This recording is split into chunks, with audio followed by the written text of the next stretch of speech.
You've built your business over decades, and now it's time to think about that once in a lifetime exit.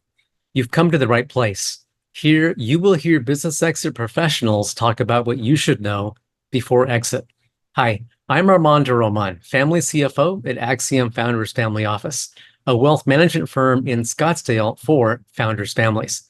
Here at AXIOM, we know you want to be financially confident and secure. And the problem is, there's so much noise and just plain bad information out there to make informed choices for your family, especially when you own a valuable business. And that can make you feel confused and frustrated, which is why the FBI asked me to train 400 FBI special agents, all of them CPAs, to train them in their own personal financial planning. So call my office today to schedule your 30-minute founder strategy call at 480-367-9000. There's no cost, no obligation. You have nothing to lose. Enjoy this episode of the Founders Guidepost.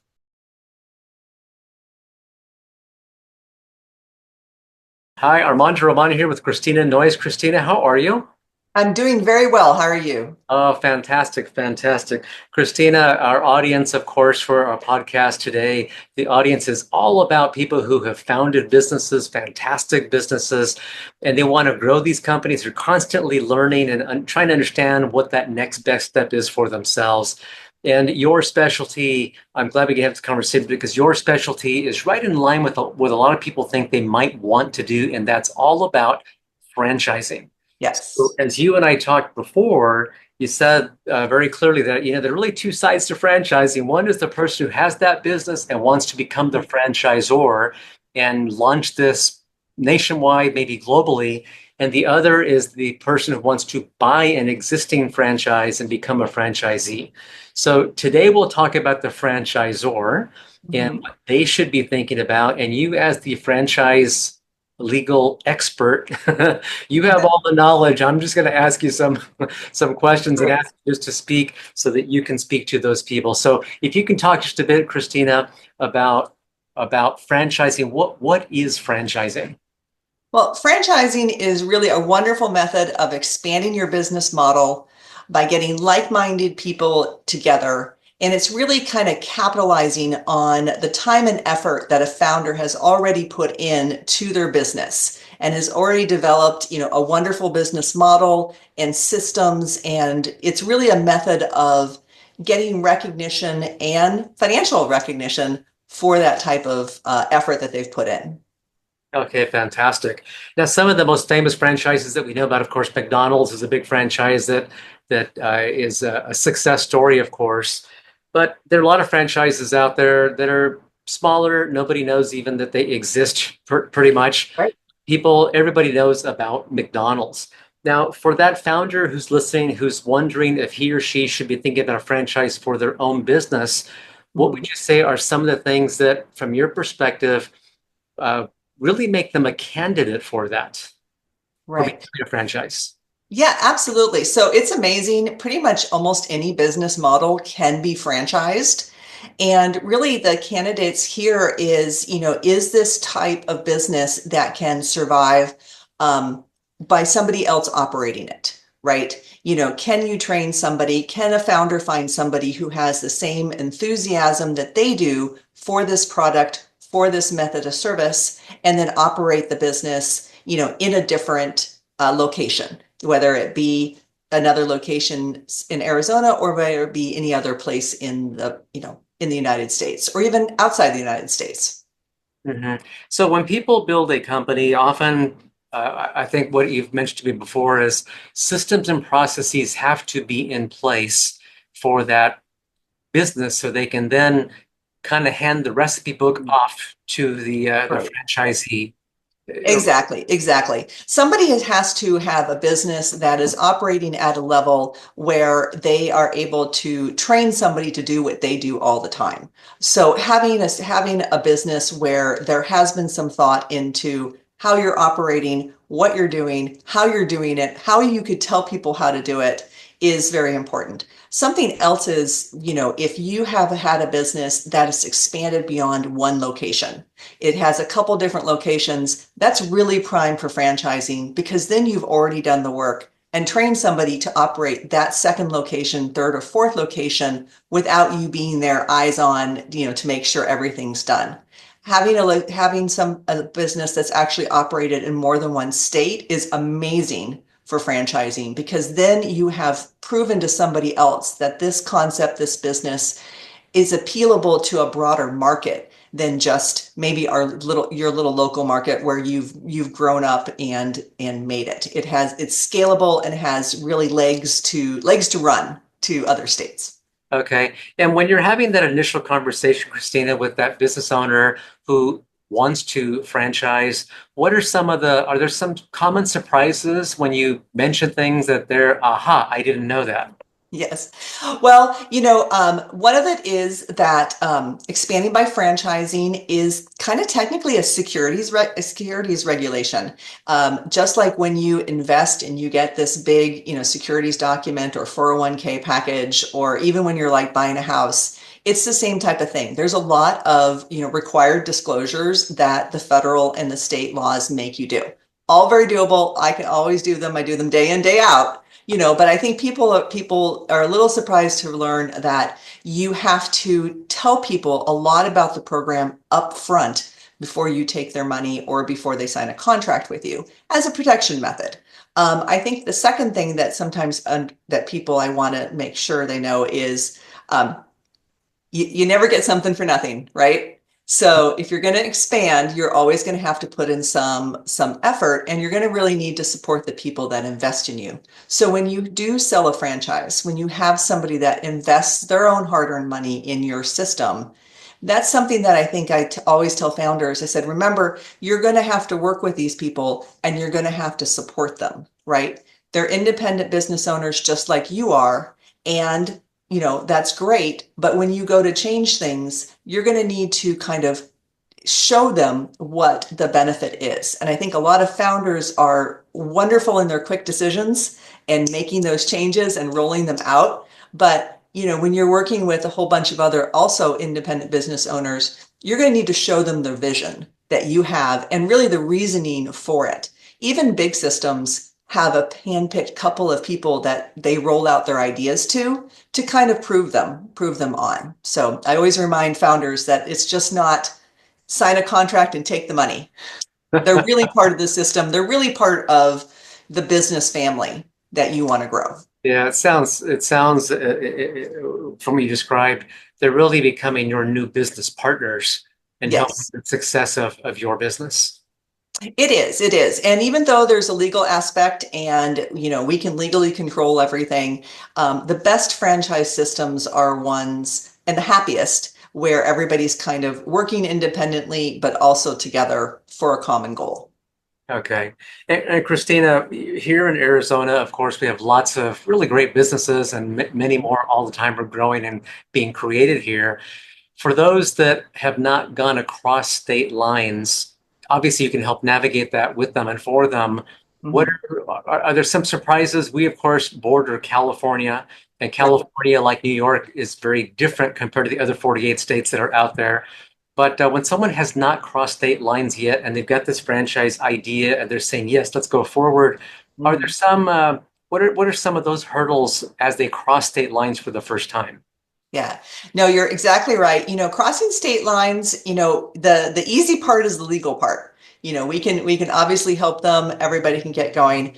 The market research and knowing your customer when you cross state lines, knowing what those customers in California or Washington want and like is going to be very paramount. And sometimes you can expand with franchising, but sometimes it's better for the founder to say, you know what?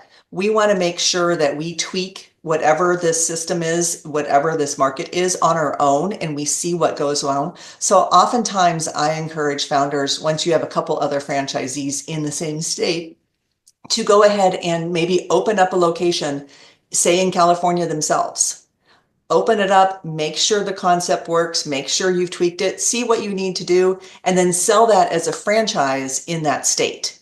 because Oh, you've already now proven that it works. And then you can sell it for a lot of money to a franchisee that then can take it over. And then you've already proved the concept, gotten the reward for it, instead of having somebody come, buy in California, buy your system, and then they go through the hard part of how does this business need to be tweaked, or not. right, right. So rather than have the franchisee be the guinea pig and some face some of those hurdles, the founder themselves can be the one to do that, get those bugs worked out. Get those bugs worked Yeah. out, figure out what the licensing is, figure out what the market is, figure out the real estate world, right? Do some help with that. And then if they do that and they sell it so that they can get the money out of it and get their reward, then they're free in franchising within that state because they've already done the hard work and made the adjustments. Okay. And so when you've got that founder who is all gung ho, they're ready to go, and now as you said, the legal part is the easy part. That part you can figure out, get them set up with it. Right. Then they're going to launch in another state or get all these other locations going. Obviously, the franchise agreement, as you said, that's a security. And that's a big legal document that I'm sure you spend lots of time Yes. getting refined for them to make sure it really fits them. Um, I imagine that big legal document is oftentimes a surprise for that founder in terms of what has to go in it. How do you protect them? How do you protect the franchisee and the franchisor? Can you talk about that document for a moment?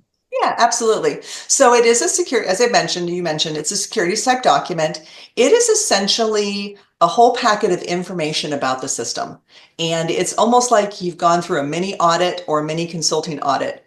And in that document, you're going to talk about a lot of information about what the investment is for that particular franchisee. You're going to talk about the background of the founder and their team. You're going to talk about their trademarks. You're going to have information on the financial performance of the system to date, as well as summaries of what the franchise agreement is. And it's also going to contain, kind of in one whole closing package, all the other documents that the franchisee might sign when they're signing on. It's going to have the franchise agreement. It's going to have non-compete agreements. It's going to have trade protection agreements.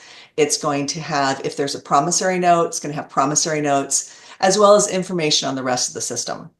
So we kind of think of it as one big whole encompassed package that you can give then to the franchisee to say, hey, this is who we are and what we've done in the past, what the system looks like, and kind of a roadmap for it. And while it is big, it's also gets a lot of helpful information for that franchisee to use. And there's people like me and other people that routinely help franchisees also look at it and explain what it means to be a franchisee. So there's help on both sides. Okay, fantastic. You mentioned audit before they launch or become a franchisor and take their company down that route. Is an audit typically, actual with a CPA firm, that kind of an audit, is that typically part of the process? It is. If you are not in a couple of what we call registration states, you can start the franchise without an audit for the very first year. They let you to gradually slide into that. But you will need to have an audit by the end of your first year of the balance sheet, and by the end of the second year, you'll have a full audit. If Okay. you want to sell in a couple of the what we call specific states that have their own registration process for franchising, for example, California, Washington are the closest ones. Those states require you to have an audit from the get-go. So, but you start off with an audited balance sheet, which really means it's only the amount of money that you've put in, and you always would form a new entity, franchisor entity. So really the only audit at the beginning is going to be the initial investment that the founder makes in that franchise concept. And, we've done audited balance sheets with $10,000 in the opening balance sheet. And we've done them with $100,000 for that. And it's really, and so as long as you meet the requirements for, that state, then you're good to go. Okay. Okay. And audits But yes, but to answer your question, yes, you will have to have an audit every single year of your franchise company in order to continue to sell franchises.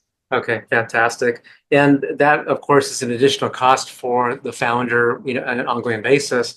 But also, it helps keep those financials cleaner and easier to understand. And Mhm. you mentioned having, the processes and procedures and all of that, which is very much in line with that, keeping things nice and neat and organized going forward. Yeah, absolutely.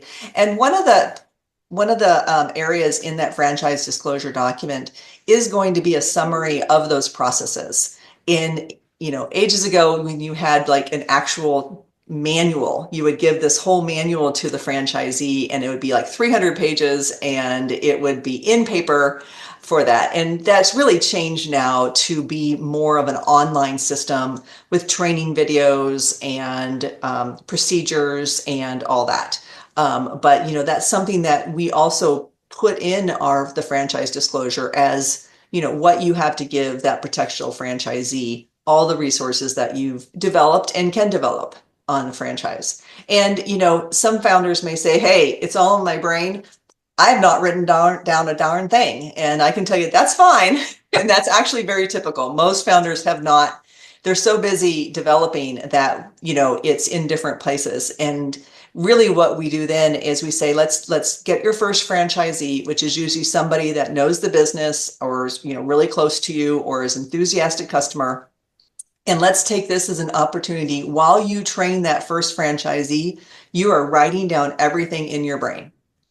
And because you're going to have those conversations with, because you don't know what you don't know, but your new franchisee is going to say, "How do I find a location?" You're like, "Well, first you're going to get a broker, and then second you're going to look at the location, and third, and then you're going to be amazed once you actually have those conversations." I just tell them record themselves or write it down on a bullet point so that you can remember later, and you really kind of develop that manual, oftentimes with that very first franchisee. I'm so glad you mentioned that because, like you said, everything in the person's brain, it's got to Mhm. get written down. That sounds like a daunting process. But what you described is a very real way for them to get the information out of their brain, just get their phone to record it while they're talking, maybe, and then that becomes the basis, the formation of those Right. procedures and that. And there's very great people out there who do this day in, day out, and they're very used to dealing with founders. And they've got the questions and they can just do kind of a series of meetings or take those recordings and put together the basics for the franchise manual. And then that manual, which whatever format it may be, just gets added to over the years and becomes a really great resource for this system. Okay, good. Well, Christina, in your seat, you see franchisees and franchisors all the time. This is your space, of course. Are there things that you're seeing today that you see as maybe new paths or new types of franchisees, or I don't know what is trending, for lack of a better term, in your world? Yes. Well, there's always restaurant trends, there's always dessert trends. But from a financial side, something really exciting we're seeing the private equity groups really be interested in some of these emerging franchisor concepts. It used to be that you would have to have, over 100 franchisees before a private equity group would really look at you. Right. But now we're seeing that not only are they looking at models with, 50 franchises, they're actually looking at models with 10, 15, and 20 franchises Hmm. if those models meet some sort of goal for them. It's a competitor that they want to eliminate or work with. It can be an adding to their suite. Perhaps they're in the kid care side and you now have a really great kid program that's a good dovetail for their suite. There's a brand out there that's added all these little home concepts, and we've got a garage company, we've got an electrician company, we've got a plumbing company, and they have a suite of franchise companies that are focused on the house. And then they've launched into commercial businesses. So that type of private equity is really great because they can come in to the founder and really kind of reward them for all the time and effort that they've done. And again, we've started seeing that at a very, a lower level than we've ever had before, which is wonderful. Fantastic. And I'm so glad you brought up private equity groups, because one of the things that founders often think about is that exit. When is the right time to exit? When is the highest value going to be there? But then also there's the thought that you have to get to a certain size first before you can have that exit that's going to make it all worthwhile. And private equity groups, of course, have monies in place to acquire founders or acquire good chunks of those businesses. So I think what you just said, let me just translate for the listener here. I think what you just said is that private equity used to only want to buy a franchise if it had over 100 locations. That's what used to happen. But today, that same franchisor can have many fewer locations and still be very attractive to a private equity group. Correct. Yep. That's a really great thing in the market. And again, obviously it has to be profitable, but for private equity, one of the reasons they're really interested in a franchise system is because it does have a revenue stream. It has two sources of revenue streams. It has an operational revenue stream from the existing locations, but it also has a big cash upfront revenue stream from the initial franchise fee that is often charged. And when they come into a location that has a good model that's been proven in multiple states, usually more than one state, they're going to want that as well with the 10 to 15 models. They're going to know that they've got 30 other states that they can expand to. So they're really looking at the growth concept. And they're going to want to say, hey, we can actually scale this to all the other states. There's a lot of territory we can sell in if we can just support this at a higher level, if we can do more marketing, if we can go to more trade shows, if we can staff this with people that can sell it, then they can expand it even more faster. And they always like fast expansion, right? Private equity groups do. So that's Right. one of the things that they like. Good. Yeah, I'm so glad you used the word scale, because scale is such a key word in a growing company. And scale means you have to have money to scale, which private equity, of course, can provide. Right. But then also you got to have the right systems and people in place to scale as well. So Yes. what you said is just to paraphrase a bit, if that franchisee has a number of states, when the private equity comes in, they see that you have room to scale because you have not gone to these other states yet. Correct. There's room for expansion. Wow, fantastic, fantastic. You talked about also intellectual property, trade names, branding, that kind of thing. Can you touch on that a little bit? Just explain what intellectual property is and what that typically means in the franchise concept. Yeah, absolutely. So intellectual property is a catch-all phrase for what you have created or developed as part of your system.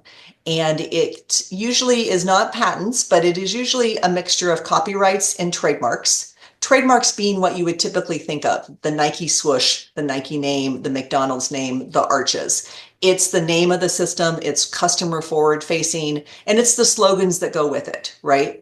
All those should need to be protected and developed. And it needs, on a franchise system, that's one of the first things we do with it is we look at and say, hey, can you get a federal trademark for it or not? A lot of the systems that come to me, especially of more than one location, they have already done that. But I do get systems sometimes that have not done that. But the first thing you're going to need is obviously you're going to need a federal trademark because you're going to need to protect it. Secondly, though, even with a federal trademark, sometimes there are businesses that have developed in other states that have similar names. And, when you're going to go to franchise, you're going to want to do a little bit of research just to make sure that somebody else is not in there and whether you need to actually protect them or have them change their names. So we often do kind of nationwide searches and, we help the franchisor say, hey, you've got the federal trademark, but there's somebody in Texas who's using something similar. Before you sell in Texas, in that same city, we should, make sure that we can protect you and, try to get that other person to change their name. And then there's also copyrights. A lot of that, once you get these materials and anything that you've written down, your programs, your trainings, all of that is copyrighted material. And sometimes you do want to file a copyright as well for that because you are putting your system out for a lot of people to see. Mm-hmm. Fantastic. And I think one thing that I see often here is people understand that a trademark or a trade name is in fact intellectual property. They need to protect it, but they also have processes that might be intellectual property as well, and maybe they haven't gone through and secured that. And Right. I'm not quite sure what the words are here, but make sure that they own. Yes. So that's the third side of intellectual property where it's a patent function. And, certainly there can be certain patents in the franchise world. There could be design patents, there could be function patents. Think of the Taco Bell branded two teal colors, right? I believe they got a design patent on that. So it's also something we look at and say, hey, is there anything that we can protect from a patent side? With this franchise. I will say that that's the highest bar to do, but it is definitely very, very possible as well. Okay, fantastic. Okay. And definitely software. I mean, software copyright or software patents sometimes is something to take a look at as well. Okay, thank you. And as you continue, serving clients across the country who are getting their franchises off the ground, what are some of the other surprises that they seem to say when they're having that first conversation with you? Well, as I said, I think we talked about, I think they're surprised at how much flexibility they have in terms of creating their system. I just talked to somebody yesterday and they said, hey, we're our new gym concept. Can we make them do a video every 6 months of their location? I said, absolutely. When you're doing a franchise, you are putting together the rights, the responsibilities, and it's your system. You can really put down, how much you charge, how you charge it, and when you charge it is all very flexible. The key for the franchising is you have to tell them up front that you're going to charge it, that you're going to visit, what their obligations are going to be. So it's worth some planning because you're going to have a contract or a manual that's going to have those obligations. But I think a lot of people think, oh, I can't do this. I can't make them, adhere to your system. And you can. It's just telling them up front what the deal is so that you can manage the franchisees' expectations on what they're going to need to do to be successful in this industry. So that founder who thinks he or she has built the perfect business and they love it just the way it is, they can take that just the way they've developed it and make their franchisees run it that way and keep it that way. They can, absolutely. And I think that's going to be, very comfortable for the founder. Again, I do kind of say, hey, nothing, it's good to change at some point in time. Most of our founders and the franchisees, they always are a bit entrepreneurial, right? And so there are things that are going to come up and you're like, you know what, that's a good idea. So as much as a founder is going to want to control it, I always do encourage them to keep an eye out from the other people like them that are boots on the ground. Okay, fantastic. And like I mentioned, our founders are typically thinking about that exit. Not sure when. Sometimes there's a health issue that happens, or sometimes they just hit a certain age, or they believe the company is worth a certain number. Whatever that trigger is, it's time for them to exit. And in terms of someone who has set up a franchise, they've gone through this with you, they've got locations in multiple states, it has a certain value. They will sell it. Sometimes just sell it outright and be done and walk away. Other times sell a portion, minority portion, or maybe a majority portion. All of those, of course, are possible with a franchise, correct? Oh, absolutely. Absolutely. And again, it's a franchise system is very attractive for somebody who is purchasing it because they have a lot of operating units and they have the systems and they're already in play. In sending money in. So the cash streams and the obligations are very easy for a buyer to come in and kind of understand what's going on in this business because you already have people operating. If you were just to operate 12 locations and somebody to come in, that's a lot of managerial style to operate those locations. Where if you were to buy a franchise company that has 20 locations, you've already got 20 people managing it. You're managing the people. So it's very easy. It's much easier for somebody to come in and then have the CEO, get the CFO, get the people in structure to continue something that's already been bought. Yeah, that makes a lot of sense the way you said that. And just to paraphrase that for the listener, one thing that founders often hear is your business has to be able to run without you. that's when your business becomes more valuable. When the business does not need you, the founder, to be there every day to run without you. And the franchise model is exactly that. When they've got, Right. as you said, 12 other people running 12 other locations, they don't really need you to operate. Right. They need your vision or they need your guidance. And that's something that, the guidance can come when an incoming buyer comes in, they can hire somebody or be that person to take it to the next level. And a lot of founders sometimes, when they say it, they may stay on, right? They may stay on and they may be the creative person, for it. Right. We've had founders in restaurant systems that stay on because you know what, they're coming up with new recipes. They don't want to manage it. They don't want to be, all that goes on to it. They just want to have the creative drive side. And that's something that they can continue to consult after the sale, as long as that works, and develop the training programs. We've got some founders that have continued to develop the gymnastics for children programs because they're good at it, and or the recipes, or they can really continue the creative side if they wish after the sale.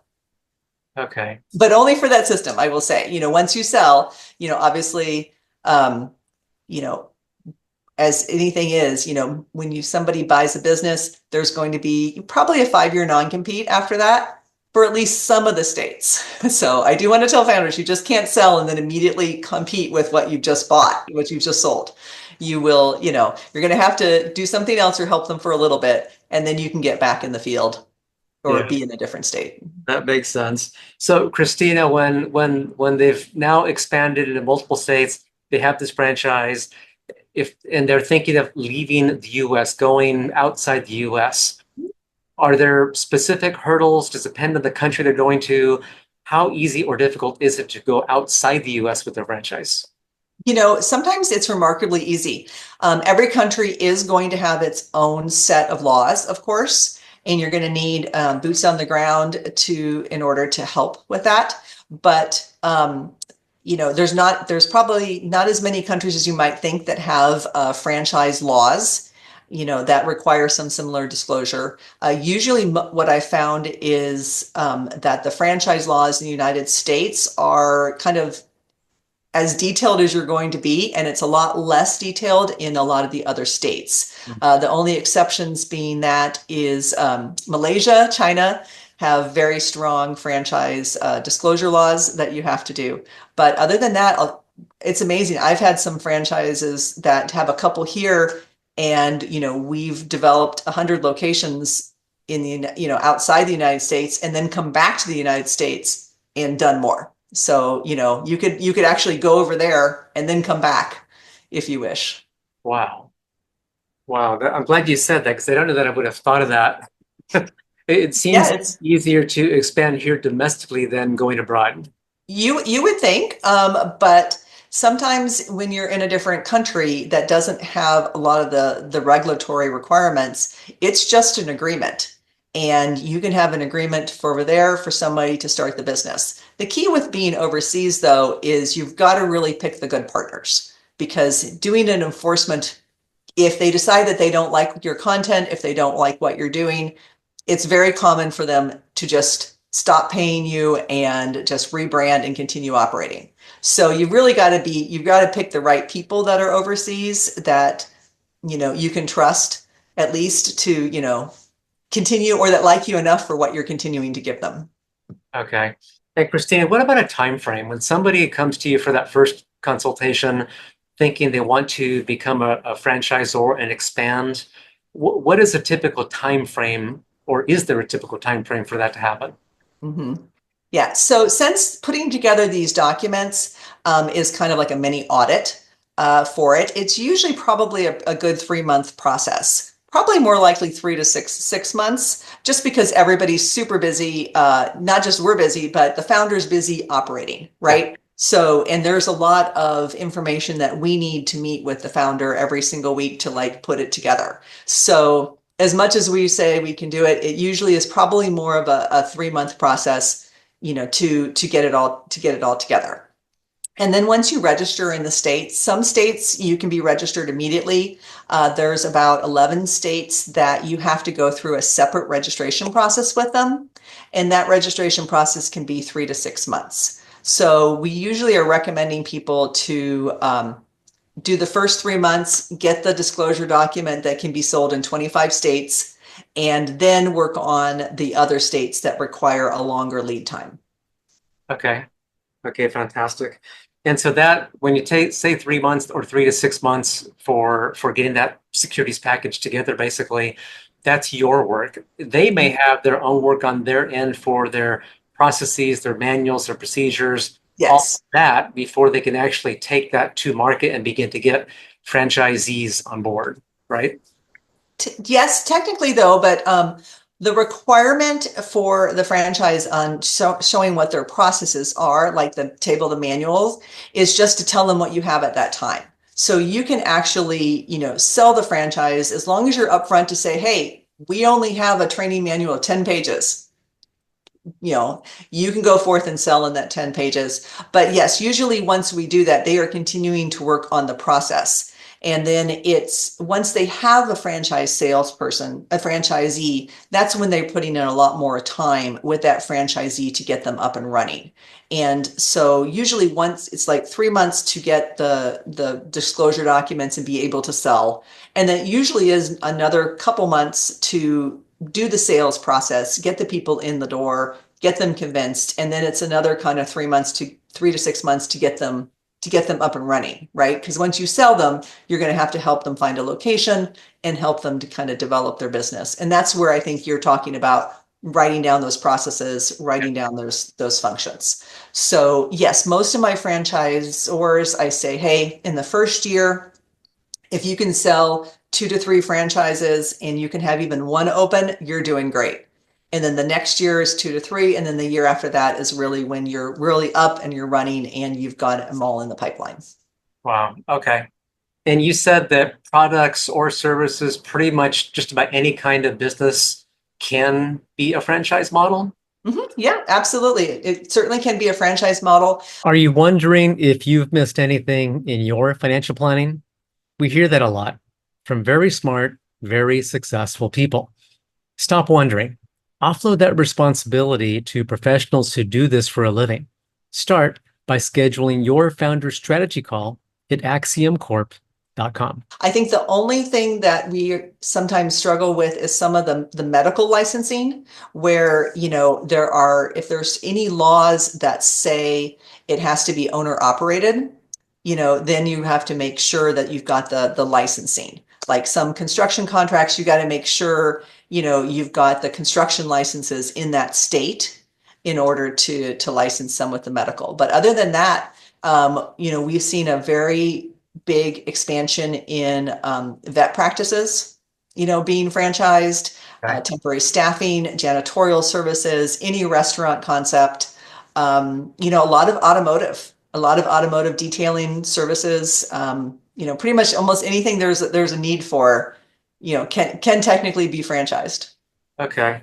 And so let's say the franchisor has now worked with you, they've got this, they've launched it, and now they're getting some expanding into the territories. Are there some hiccups that they are surprised with, or are there some common hiccups along the way that maybe they didn't anticipate? Well, I think a lot of times it is interesting when you're franchising, you always, everybody always says they'll buy. And I think the key here is to really make sure your first couple of franchisees are really strong candidates and love the system and are essentially just like you.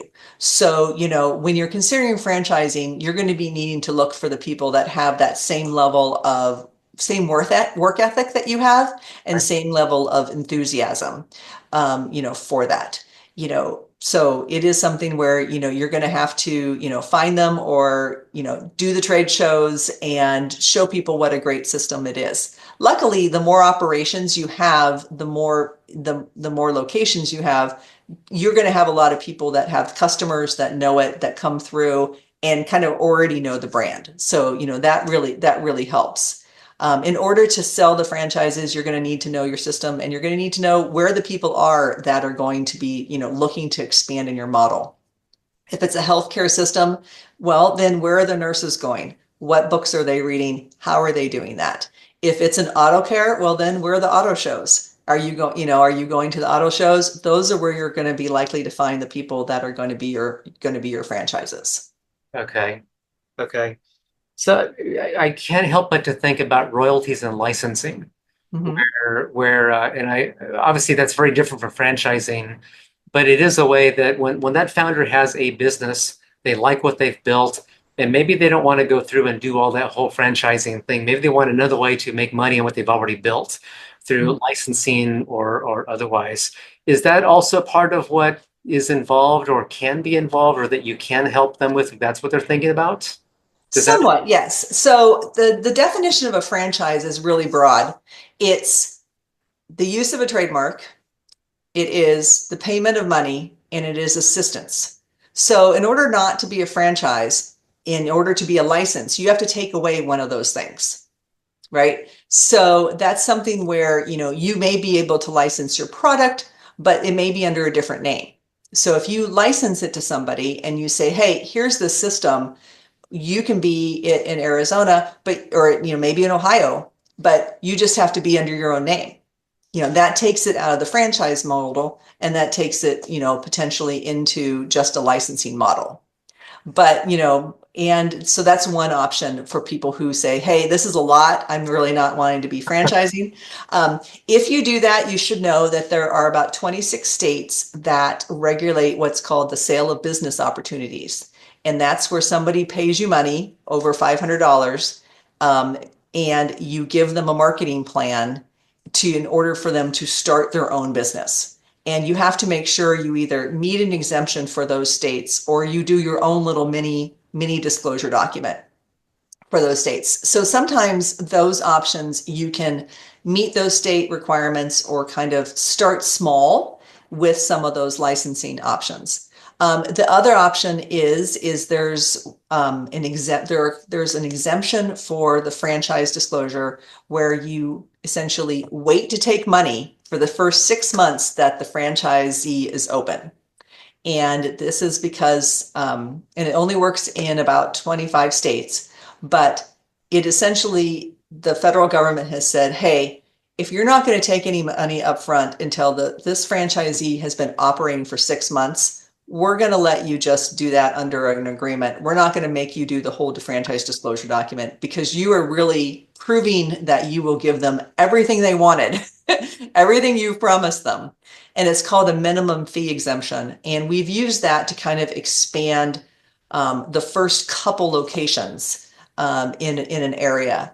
And it's been very helpful because it can help it get off the ground and really kind of help the one or two launching it. But after a certain amount of time, that most of the franchise systems say, you know what, it's good, and I want my money up front. I don't want to wait. But yeah, there are some ways to do it, some hoops to jump through that we can help people, with that. But I would still counsel a lot of the founders to say, hey, if somebody comes forward and says, we can license this concept, and you don't have to do the disclosure document, you can get everything you want, I would say they might not be quite accurate in what they're thinking. Now, you said that the founders are sometimes surprised at how much flexibility they have and how much control they have on how they want that business to run. Are there other things that they are commonly surprised at what they can do with their franchise, other than have complete control of what the system looks like? Complete control. Trying to think of what other things that they've been surprised by. Well, I do think one of the things we just had to talk about is what founders sometimes, when we talk about, hey, you've got the franchise disclosure and you've got to get registered in certain states. Sometimes they think they have to maintain those registrations every single year. Like, you go into California, you get approved, you sell, 5, and they think, hey, I'm tied to being registered every single year with the costs. And really, you only need to register in that state if you're going to sell. If you sell or not, you don't have to be registered. So there's a lot of flexibility in that. There's flexibility also where I've got some systems where We have the franchise disclosure document. They sell 3 or 5, and then they take a break for 3 years. And they're like, hey, we are going to develop these 3 or 5 that we sold, and then we're going to come back on. And I'm like, that's great. When you come back on, you're going to need to have, we're going to need to update it for 3 years worth of information. You are going to need, 3 years worth of audits, but you don't have to do this every so often. It can be something that you pick up, expand, support those franchisees, get those locations up and running, and then come back to it. So I have a bunch of systems that, every 5 years they call me and say, we're selling, we've got somebody, let's update it, which is really nice. That flexibility is a nice add-on, because a lot of times when you're expanding into another, like if you have an actual operating business, you can't close that and start it, right? Right. But on the franchise sales side, you can close it and you can sell it and then not sell it, and sell it and not sell it, really at your own, desire. Yeah. So to make sure that I'm clear on what you just said, if that franchisee or franchisor, I'm sorry, the founder wants to say, I'm going to get 10 locations now, I'm going to go ahead and get 10 franchisees, and then I'm going to freeze it there until I'm comfortable with what's happening, with how things are going. And then once I'm comfortable, I'm ready to expand again, say in 5 years, then we'll add on more franchisees. Exactly. And I've got one that says, hey, we're on a break. And you know what? He was on a break. He was going to be on a break this year, but somebody just approached him and wants to buy 5. And he's like, hey, I'm going to buy 5. All right. Well, then I'll dust this off and we'll update it. And guess what? We'll sell the 5 to you. Okay, good. And I think I said franchisee, I meant to say franchisor, but the point being that franchisor has the ability to grow as much or as little, or grow and stop, and then grow again later when he or she is ready to grow again. Exactly. And it's very flexible in that side of it. Wow, that's fantastic. That's really fantastic. So it sounds like the franchise model can be a very good model for a lot of businesses. And as you said, with private equity groups looking at smaller franchisee or franchisors, it certainly makes it more attractive for companies to begin again looking at the franchise model. Absolutely. Anything when they do, expansion takes time and money, right? If you're going to do it on your own, it takes time and money. Right. But a founder's already really invested that time and money already in their system. And a franchise is a way for them to really share that expertise with others and capitalize on that, and kind of use somebody else's time and money and get recognized for the time and money they've already spent. So that's why I just love it.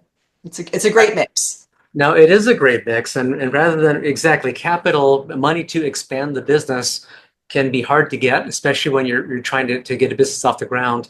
But with the franchise model, the franchisee, the person who buys that location or buys the rights to that location, it's that person's money and that person's time, using the expertise of the founder who has made his or her company into the franchise model.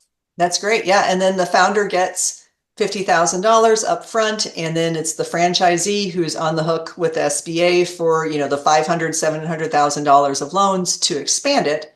And then over time, the franchisor is going to get a royalty fee for the use of the trademark, the use of the system, but also, the marketing, the website, the app, some of the other things that a franchisee is going to be so busy developing and operating that location, they're not going to be able to bring it. Meanwhile, the founder probably has all those materials because for its own already own operating store, and it's much easier for them to add one person on than it is to, have that one person start their own business.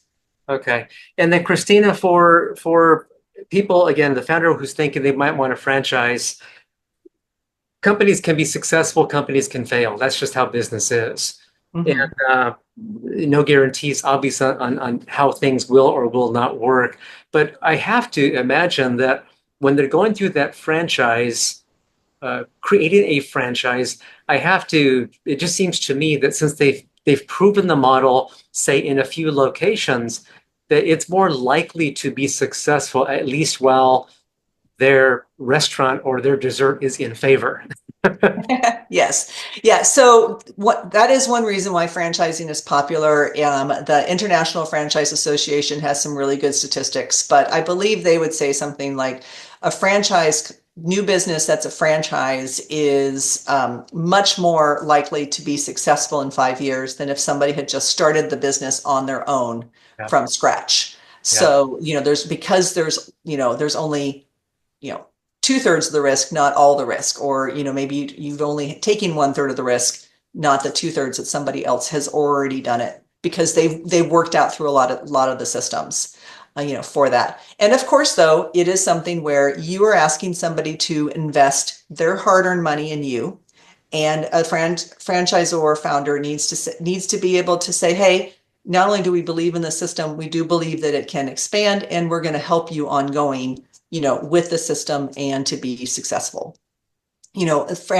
Founders, one other thing that founders need to say and are surprised by is that there is a very specific disclosure rules on how much money a potential franchisee can make, and what they call financial performance representation. And I'm sorry for the really long word there, but that's what they call it.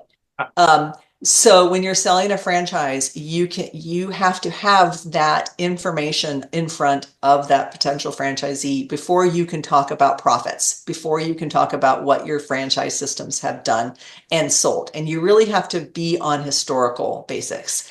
You can't say, I think you're going to do X. I think you're going to make 5 million. I think you're going to do X. What you can say is, my Scottsdale location made 3 million. My Nevada location made 2 million. And you have to be very specific in your financial representations that you make to potential franchisees. And so that is something that I do get very jonesed about, and I'm very specific on what you can and cannot say to a potential franchisee.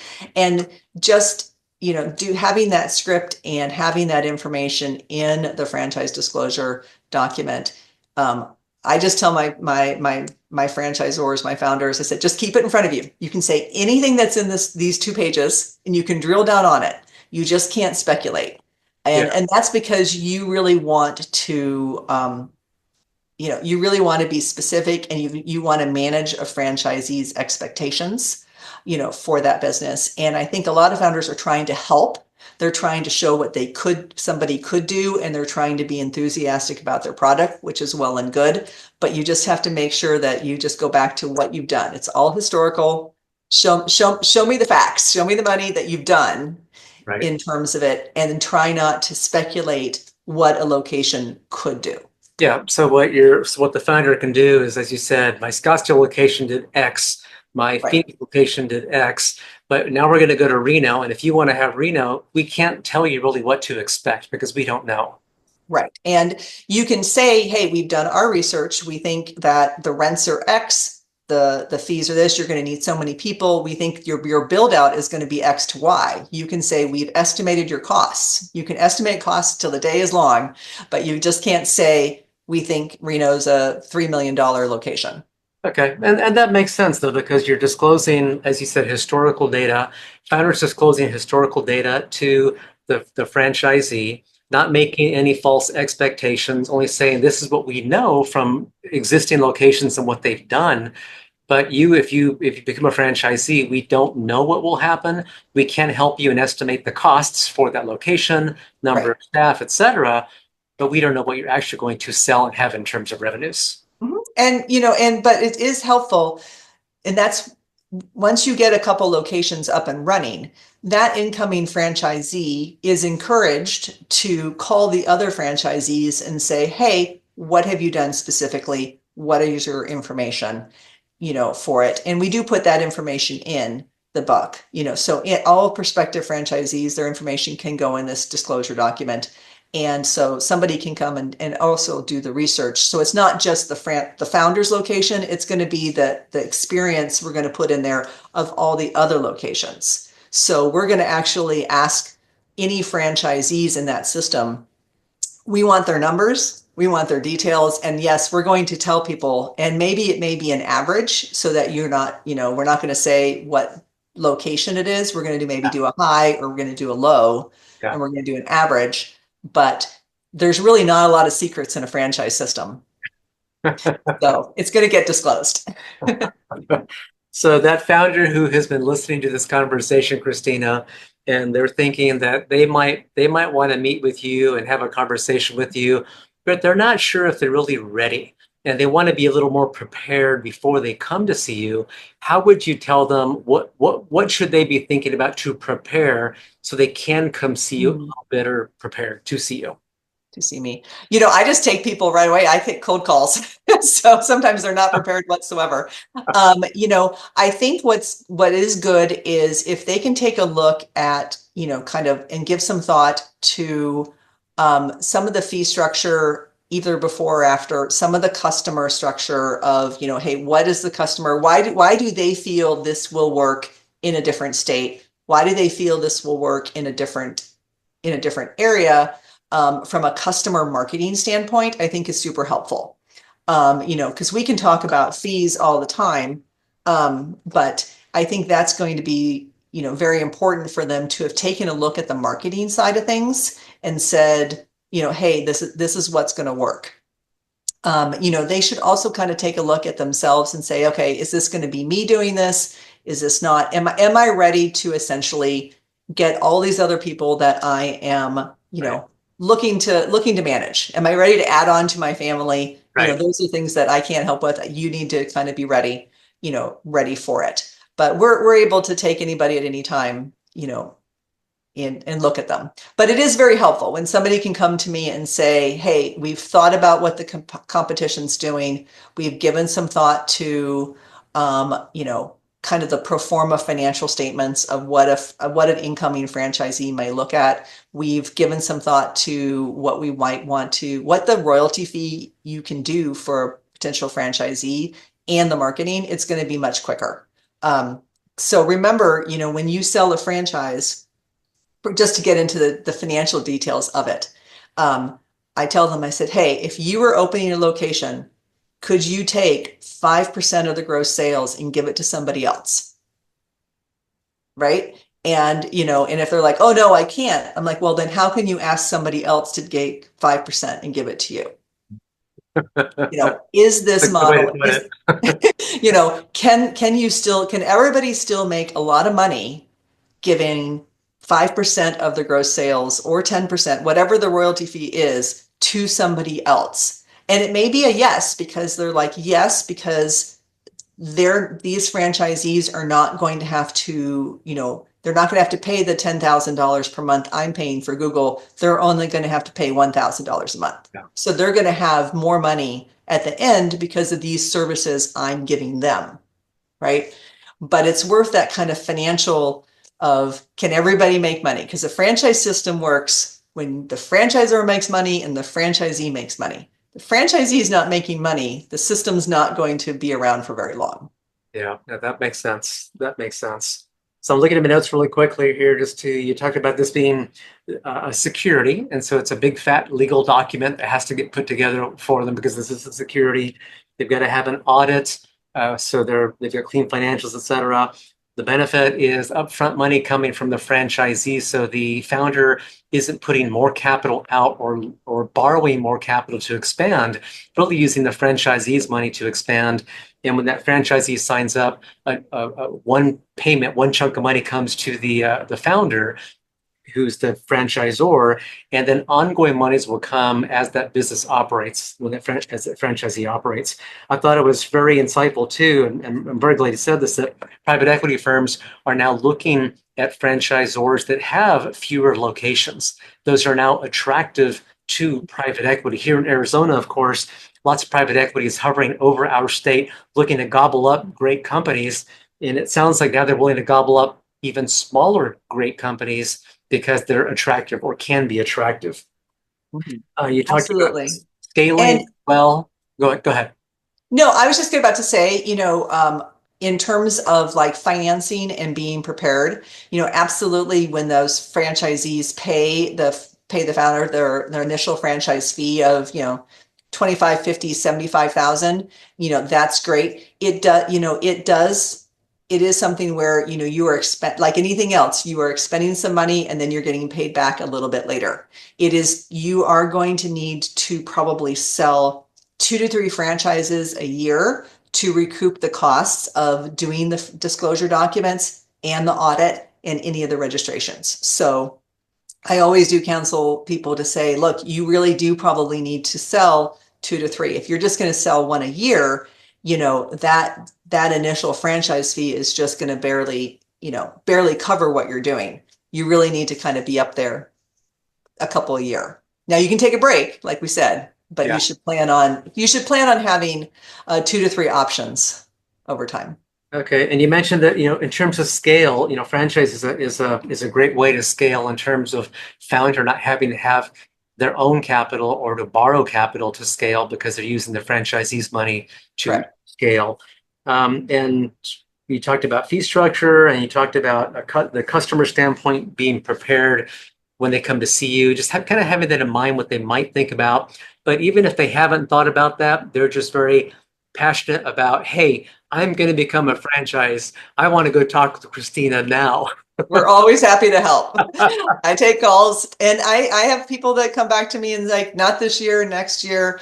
I'm always happy to have a call with somebody and just say, hey, what is it? And I'm always happy to kind of look at that market and just kind of weigh in to say, hey, I've seen this. This is what the challenges are, or this is what, this does look fairly scalable. This is what you should do, and kind of weigh in to help them on the front part for that planning. And it may be just, expanding a little bit.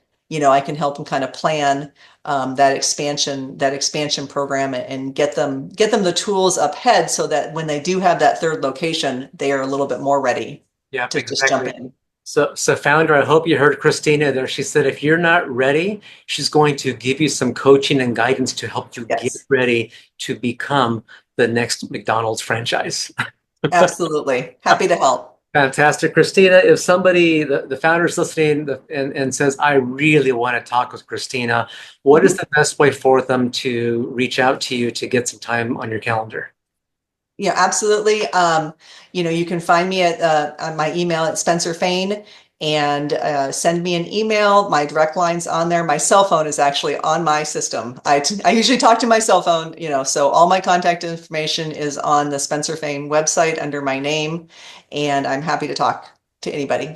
Great. And then Christina, your last name is spelled Noyes? Yes, Christina Noyes, Noyes. Okay, fantastic. So founder listening and who's heard Christina and says, wow, I want to talk with her, just look up Spencer Fain. It's a law firm that's literally all over the country. And Christina, you can help people in every state, correct? Yes, I can help them in every state. And, we also have a lot of offices in the different states. So anything that comes up particularly, but yeah, franchising is a national practice, and we can help anybody anywhere. Fantastic. I'm so glad you're here local in our Phoenix metro marketplace, because I imagine there's going to be a tremendous surge in people wanting to franchise their fantastic business that they've built. Wonderful. Well, I'm here to help. Great. Thank you, Christina. This has been a great conversation. Thank you so much. You're more welcome. Talk to you soon. Hope you enjoyed this episode of the Founders Guidepost. When you think about exiting your business, that's often a once-in-a-lifetime event with no do-overs, and the stakes can be very high for your family. Before making that leap, ask for your free copy of our Scottsdale Founders Forum white paper, packed full with information that first-time sellers should know before exit. And schedule your 30-minute Founders Strategy Call at AXIOMcorp.com. Your exit can be amazing, everything you dreamed of, when you plan ahead and take all the appropriate and necessary steps. That's what's possible. Until next time, I'm your host, Armando Roman.